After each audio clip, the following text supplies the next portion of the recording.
ลาน้องสาวอ้ายเป็นคนไทยไตจากบ้านเมืองมาไกลรู้ตนอายเด้ออุ่นจงให้ความกาลุนสาวยังจันผูกโก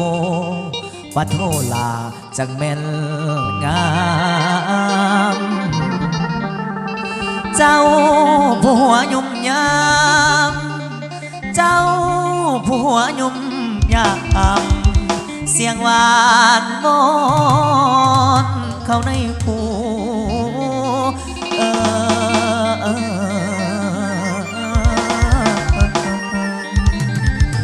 จงเอ็นดูในเด้อสาวผู้ที่มานอนว่าเอา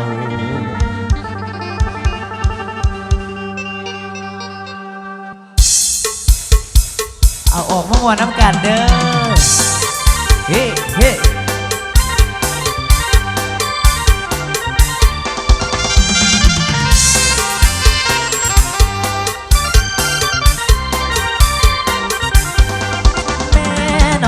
พวกเขาละคำนางคำนางมาเห็นน้องมายอดบ่ท้องเจ้าพวกงามสง่าเสาเวียงจันทร์งามผ่านดอกฟ้าดารากูแห่งใจไอ้อยากได้เมื่อยามยาเด้อสาวไอ้อยากได้เมื่อยามยาเด้อสาวเมื่อเป็นดาวในหน้าสื่อเสียงดังล้นหน้ามนผิวพันผุดผ่องมีเจ้าของแล้วบ่แก้วตาถ้าได้อ้ายบ่ให้เฮ็ดหน้าถ้าได้อ้ายบ่ให้เฮ็ดหน้าบ่ให้คนตาลำบากหัวใจคนไทยใจใจดีเด้ออุ่นพ่อเด้ออุ่นนึกว่าบุญต้องเฮาห่วงสางจะมาพ่อหุบกันอย่ากีดกันว่าอ้ายคำนำมองอ้ายบ่รวยเงินทองแต่บ่มีพ่อใส่ดำแต่กายแต่ใจเขาแจ้งความหักมาเห็นสัมผู้หน่วยมักใหญ่แม่ขึ้นมาตั้งแต่ไตหวังมาให้โอมพ่อนางหวังห่วงสางตั้งทินดินแดนอยากมาขอเป็นแฟนเป็นเลยทางพี่ป่านี้ไอ้เน่น้องสาวป่านี้ไอ้เน่น้องสาวยังเป็นบ่าวแล้วแฟนยังบ่มีโง่มาจากใจอีลี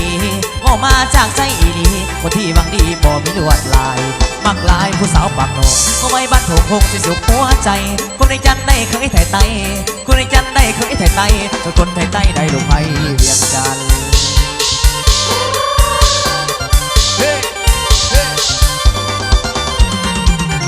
ความสุขสันต์ท่าใดเทียบเท่าแม่เสียวภูเขามากันไว้บ่อยู่หาหน่วยผู้หรือว่าสิบแม่น้ำมาขอกันบ่ถอยหากเกิดห้อยบ่ขอปล่อยบ้างปากขอจัดงานอีว่าผมยังสอนขอวิ่งวอนผู้ลือกะเดืองวอนเจ้าแม่สีเมืองให้ช่วยลูกเด้อแม่มองจังใจหักหลายแท้บ่ขอผิดเปลี่ยนไปก็สู้ให้ได้ดังของมันได้เป็นเคยเบียงจัดเสียบ่ลืมคุณค่าได้ตะวันสิพาเมื่อเที่ยวไตสิพายอดดวงใจไปขายคำแลกไก่ลองขึ้นมาไปวันใดก็ได้หรือไปลิ้นลีพีออกจากนี่เบิ่งปากคาสิพันดอนไม้เบิ่งฮอดปากพิงบ่สิเสียงดังก้องพาขับของบอลที่นั่งบ่หูไปเบิ่งบอลผู้ที่คนเขาลือซาเบิ่งจับฝ่าบอลภาษายกดอกโอ้ยดังกองตัวเด่นไปเที่ยวแคนแต่สิ้นสวยงามไอ้สิพาไปยับให้คนโหหอกความพวงดองบ่มีกีดกันไว้เอาใจว่าใจหักกันมันแก่เดินของแยกสองเอาผ้าห่วงสางจะได้ล้างห่างลาหักสัวฝ่ายคนซาหรือกันหักสัวฝ่ายคนซาหรือกันเคยไต่ไผ่เวียงจันทร์ให้หักกันอย่ามาบังโอ้เกี่ยวกันเด้อเจ้าเฮ้เฮ้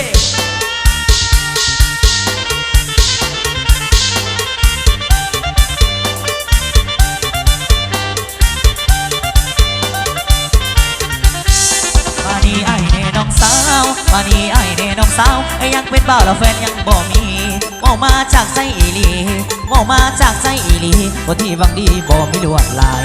มักลายผู้สาวปากโหนกบ่ไม่บ้านถงคงสิสุขหัวใจคนในจันได้เคยถ่ายไตคนในจันได้เคยถ่ายไตจนคนถ่ายไตได้ลูกไม้เวียงจันทร์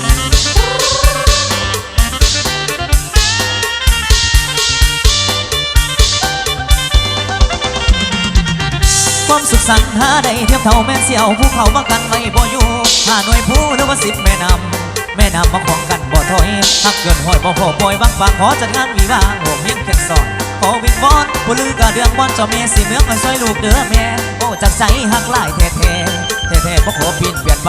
ขอช่วยให้ได้ดังความฝันได้เป็นเคยเวียงจันทร์เสียบ่ลืมคุณค่าในตะวัน15เมื่อเที่ยวไต่15ยอดลงใจไปขายคำแลกไก่ลองขึ้นมาไปวันใดก็ได้หรือไปลิ้นลิพีออกจากนี่เบิ่งบาคาสีพอนดอกไม้บางคนมาเพลงบอลเสียงดังก้องฟังคำของบอลที่นั่งบ่หูไอ้เบิ่งวัดผู้ที่คนเขาลือซาเบิ่งสับฟ้าบอลภาษายกยองโอ้ยดังบ้องตัวแดดไปเที่ยวแคนแดดสิ้นสวยงามไอ้สิภาพพยายามไปคนโหหอกความปองดองบ่มีกีดกันไว้เอาใจว่าใจหักกันมันแก่นเดินคงแค่สองกับผ้าห่วงสางจะได้หลังข้างลาหักสัวฝ่ายคนซาหรือกันหักสัวฝ่ายคนซาหรือกันเคยไต่ไพ่เวียงจันทร์ให้หักกันอย่ามาโอ้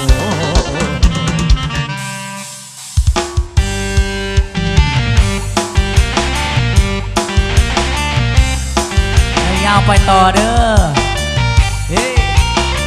ออกมาติดน้ำกันกันเลยกันเด้อ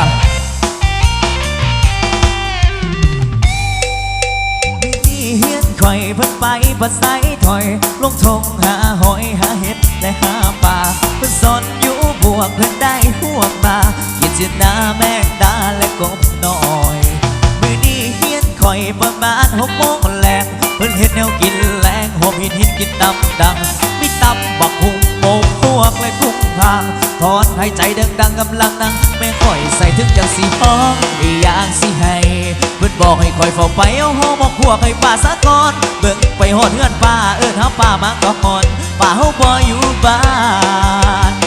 พ่อบอกพวกเอาไปฝากป่าไม่ได้เลยเฮ้ยไม่ได้หัวถ้ากับรถเสือกอยากหัวเหกลงแขกหัวรถกะเลยห่างหมดแห้งออกขึ้นพึ่งป่าห้องพึ่งฝนกะตกคำหาดหัวไหลมาหอดทำมาตกคำเฮาเปียกหอดตกหัวพ่อบอกพวกเอาไปฝากป่าไม่ได้เลยเฮ้ยไม่ได้หัวกะกับรถเสือกอยากหัวเหกลงแขกหัวรถกะเลยห่างหมดแห้งออกขึ้นพึ่งป่าห้องพึ่งฝนกะตกคำหาดหัวไหลมาหอดทำมาตกคำเฮาเปียกหอดตกหัว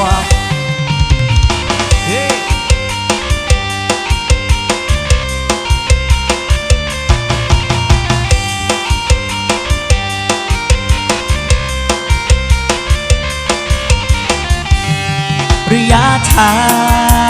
งมันก็ไกลห่างจนสิหอดเทือนเฮาคนห่วยลายผู้อยู่ดอกว่าเป็นลูกใส่เอาทั้งสี่ห้ารถเท่ากะหักจูงมาปากะเฮาหูกะหิวกะหิวเขาโอ้ย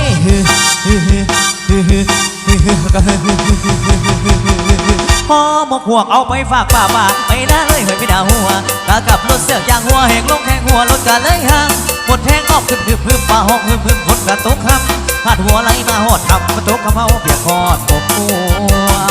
พ่อหมกหัวเอาไปฝากป่าไม่ได้เลยเฮ้ยไม่ได้หัวตากับรถเสือกยางหัวแหงลงแข่งหัวรถกะเลยห่างหมดแทงออกขึ้นพึ่งป่าห้องพึ่งฝนกะตกคำหาดหัวไหลมาหอดทำมาตกคำเฮาเปียกหอดปกหัวอำพรน้ำหอมหมกหัวคอยอยู่แกงหัวน้ำหงนาดูห่วยป่าแล้วหูบ่หูเฮาหอหมกพวกไปฝากป่าห่วยป่าแล้วหูบ่หูเฮาหอหมกพวกไปฝากป่า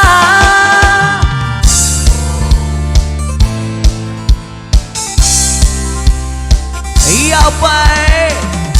เฮ้เฮ้เฮ้เฮ้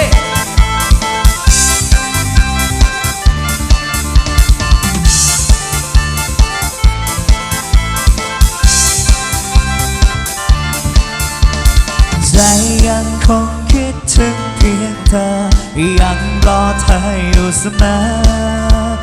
วันเวลารู้เลยยังระเมอเธอถึงจะไม่เคยเปลี่ยน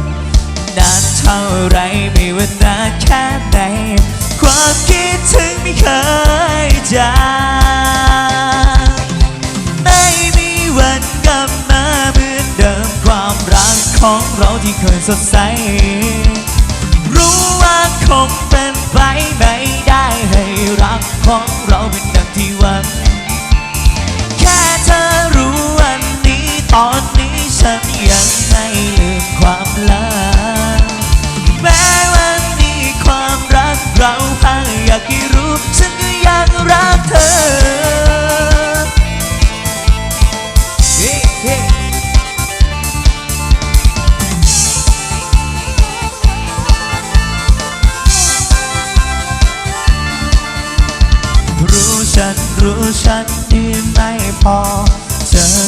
จำต้องจาก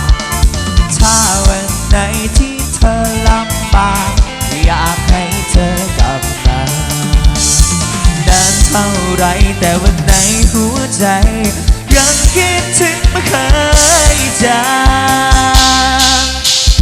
ถ้าเธอรักแล้วอย่าปล่อยห่างสองเขาให้หลุดลอยไปไม่รักเราไว้ด้วยรักผัดใส่หัวใจเหตุยังบัดหัวใจวันนี้ตอนนี้ฉันยังบ่ลืมความลับแม้มือนี้ความรักเราพังอยากให้รู้ฉันก็ยังรักเธอ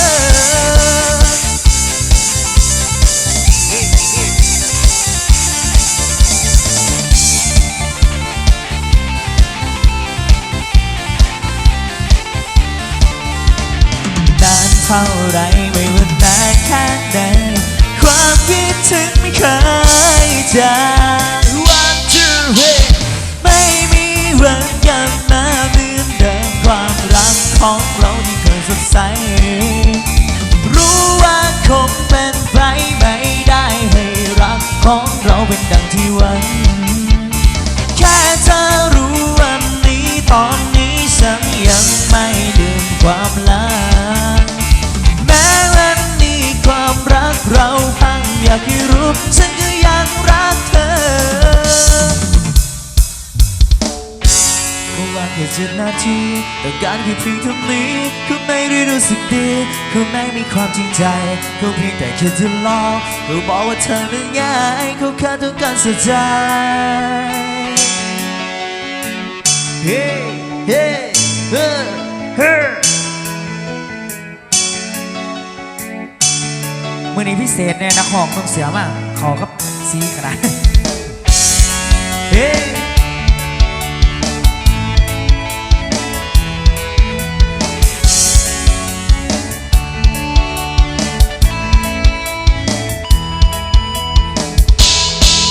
เฮ้ยาวไปเฮ้เฮ้เฮ้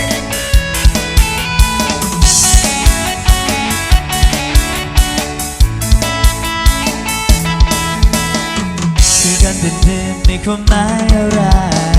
ก็ไม่ต้องการหัวใจเขาบอกคิดถึงเขาคิดถึงอะไรทำไมใช่เรื่องอย่างนั้นเขาบอกไม่เคยทำแบบนี้ให้ใครใจก็เลยเชื่อใจเขาบอกว่ารักคนนี้จะตายและสุดท้ายเป็นยังเขาว่าแค่7 นาทีต้องการแค่เพียงเท่านี้เขาไม่รู้สึกดีเขาไม่มีความจริงใจเขาเพียงแต่คิดจะลองเขาบอกว่าเธอเป็นง่ายเขาแค่ต้องการสนใจเขาว่าแค่7 นาทีต้องการแค่เพียงเท่านี้เขาไม่ได้รู้สึกดีเขาไม่มีความจริงใจเขาเพียงแต่คิดจะลองเขาบอกว่าเธอเป็นง่ายเขาแค่ต้องการสนใจเขาเลยจากไปไม่แคร์ขอบใจสำหรับเสียโตกันเลยก็ได้เสียหายเนาะเฮ้เฮ้เฮ้เมื่อนี้บริมายังมาเอาเสียแล้วก็เมื่อซื้อตบบ่ขอบใจกันเลยกันเด้อเขาวางแค่7 นาทีต้องการแค่เพียงเท่านี้เขาไม่ได้รู้สึกดีเขาไม่มีความจริงใจเขาเพียงแต่คิดจะลองเขาบอกว่าเธอเป็นง่ายเขาแค่ต้องการสนใจเขาวางแค่7 นาทีต้องการแค่เพียงเท่านี้เขาไม่ได้รู้สึกดีเขาไม่มีความจริงใจเขาเพียงแต่คิดจะลองเขาบอกว่าเธอเป็นง่ายเขาแค่ต้องการสนใจเขาเลยจากไปไม่แคร์ยาวไปเฮ้เฮ้เฮ้เฮ้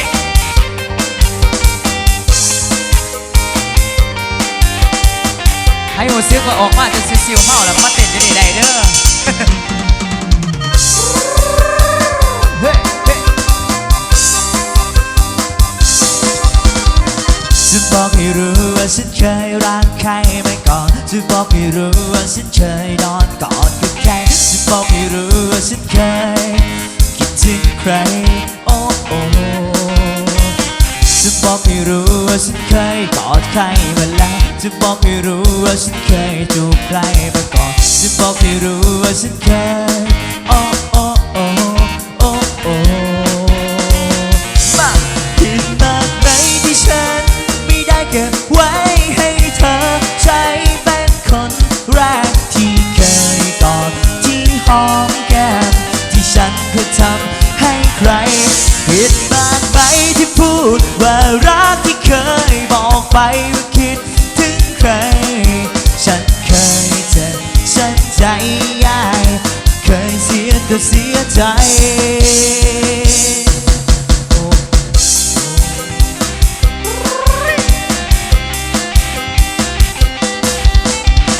ฉันบอกให้รู้ว่าฉันเคยรักใครมาก่อนฉันบอกให้รู้ว่าฉันเคยนอนกอดกับใครฉันบอกให้รู้ว่าฉันเคยคิดถึงใครโอ้โอ้ฉันบอกให้รู้ว่าฉันเคยจูบใครมาแล้วฉันบอกให้รู้ว่าฉันเคยสีใครมาก่อนฉันบอกให้รู้ว่าฉันเคยโอ้โอ้โอ้โอ้โอ้มากไปที่ฉันไม่ได้เก็บไว้ให้เธอใช้เป็นคนแรกที่เคยกอดที่หอมแก้มที่ฉันเคยทำให้ใครผิดมากไปที่พูดว่ารักที่เคยบอกไปว่าคิดถึงใครฉันเคยเจ็บฉันใจยายเคยเสียตัวเสียใจโอ้โห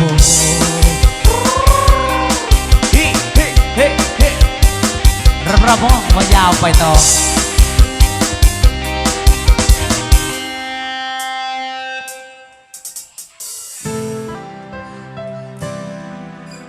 ขอพักเบรกเนาะฟังเพลงซา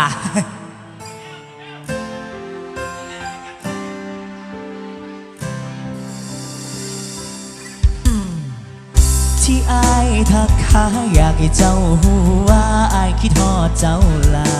ยมันเป็นความสุขทางใจของผู้ชายบ้านๆคนนี้ทักไปทักเฟซถึงไลน์ก็ย้อนว่าอายอยากเว้าน้ำเจ้าคนดีแต่ก็ยังบ่มีท่าทีว่าเจ้าสิตอบกลับมา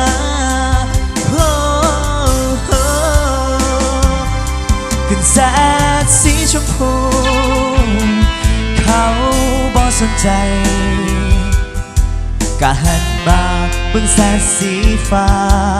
ก็ได้เด้อบ่แม่นว่าอ้ายว่า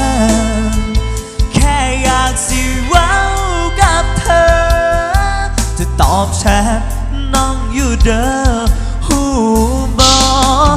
รำคาญก็บอกกันเด้อสิบ่เสิร์ฟไปทางเจ้าอีกหูอยู่ว่าฟองมีสิมันผิดตั้งแต่พักแล้วล่ะงุดงิดก็บอกกันด้วย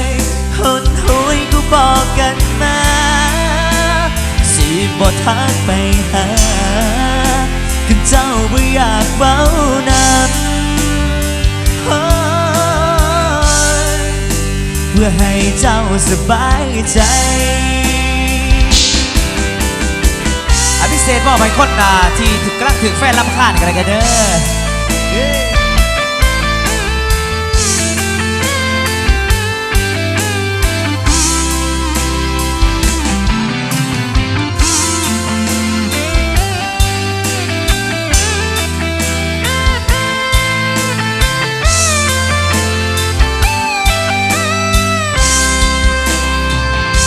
กันแส